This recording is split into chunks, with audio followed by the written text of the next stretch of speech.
Hey guys, it's Emma McAvoy here, and this is my presentation on Elizabethan fashion and dress.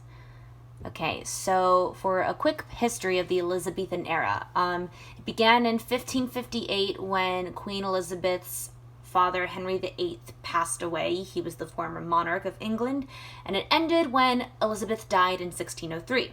She was known for creating this golden age of creativity with a special attention on the arts, which is why she loved Shakespeare and his works so much. She also focused her special attention on the appearances of others and the different kinds of symbolism that appearances brought about in people, in art, culture, society, etc. This obsession with appearances brought about the sumptuary laws, or actually it furthered the sumptuary laws, I should say. These laws basically determined who could wear what in the country of England. In the 13th century, King Edward mandated fashion based on one's social rank. In other words, if you were wealthy, you could wear certain things, and if you were poor, you could wear certain things, but neither could be interchanged. And Henry VIII actually expanded upon these laws to restrict color and fabric to certain social classes. The Elizabethan era saw a rise in upward social mobility, or an attempt at least, and what this meant was people of lower classes started to dress and act more like people of upper classes, and they thought that if they spent more money than they earned on things that made them look wealthier, eventually they could become wealthier. Unfortunately, spending more than what you earned didn't really benefit the economy nor the trade in England. Therefore, Elizabeth made the laws more restrictive to correct the mobility and frivolity of those who wanted to try to rise in the ranks. Fabric. So the main kinds of Elizabethan fabric were linen and wool. Linen was very comfortable, very light. It was used for shirts, undergarments, cuffs, hose, collars, anything that came in direct contact with the skin. It was very soft, not uncomfortable by any means, and that's why a lot of people like to wear linen in the summer and the winter, because it was a good, comfortable fabric that was malleable, as was wool. Wool is more versatile because it can basically function in all kinds of weather.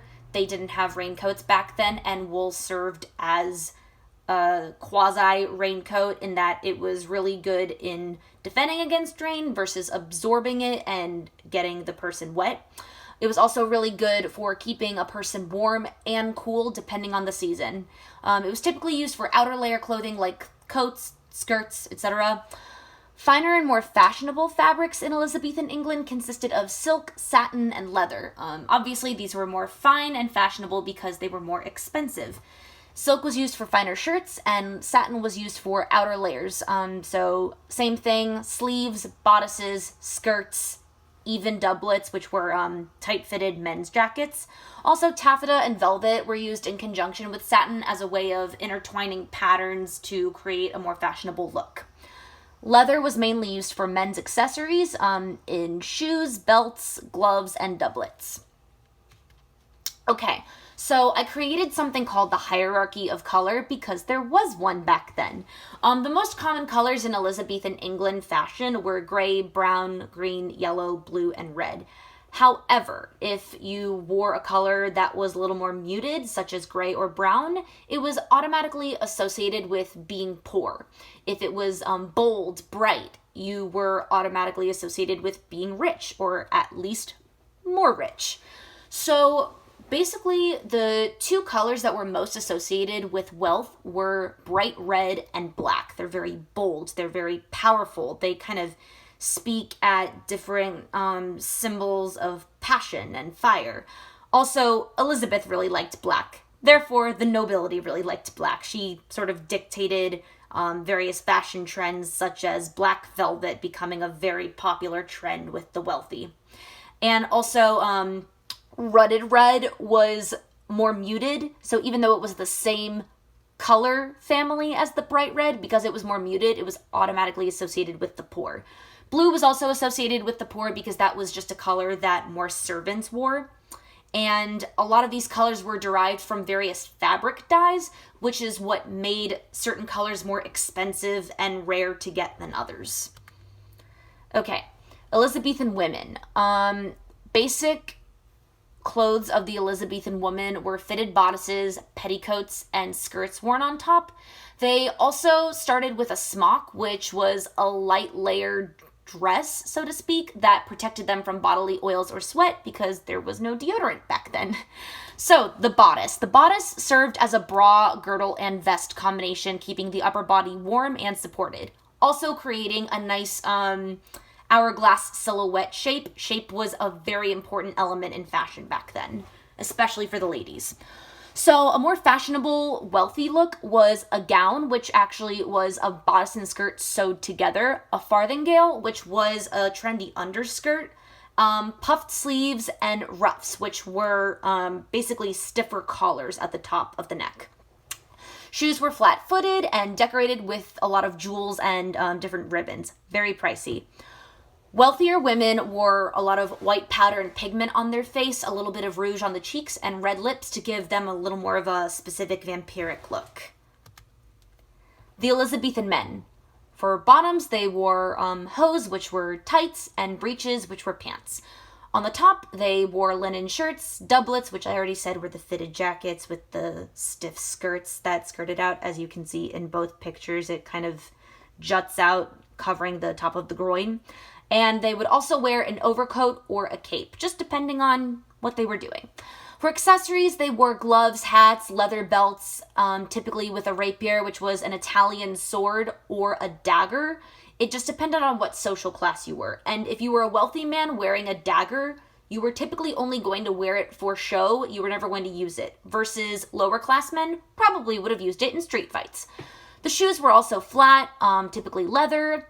And depending on your social class, you either wore boots or you wore shoes that were low to the ankle. The only kind of cosmetic look used for men was shave yourself, have well-groomed facial hair, but have a full face of facial hair. Okay, fashion clearly defined status.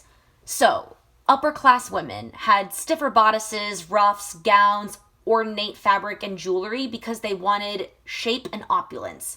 Lower class ladies were a lot less restrictive in their wear because their goal was to have as much mobility as possible because they were the ones who were working. The gentlemen had linen shirts, stiff doublets, capes, as I already mentioned, the rapiers or the daggers, and because the wealthier men oftentimes had more padding in their doublets and their shirts and also in their breeches, they were going for a more broad shape, showing off their wealth, not really concerned with mobility nor function. Lower class men wore more linen shirts, wool coats, leather worker boots, daggers, never rapier. Same thing as the women in their class. The goal was more mobility because they were working. So, the physical and social restrictions and their effects on movement. As I already kind of touched upon, the wealthy didn't really have to move. Obviously they did, but the only kind of moving they ever really did was dance.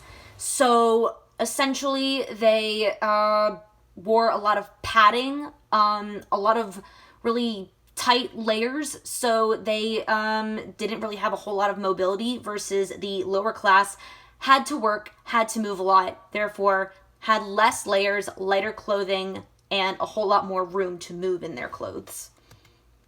So, Elizabethan fashion and theater. All male casts, per the laws of England back then, therefore they enjoyed more artistic freedom with costumes because they didn't have to follow all rules of the sumptuary laws. Men who wore women's costumes did have to wear corsets and underskirts and skirt gowns, and they wore corsets made of baleen or whalebone for a more feminine shape to give them, again, that kind of outline silhouette hourglass look. And the men who wore men costumes typically wore breeches, hose, doublets, corsets, sleeves, collars, capes, and hats.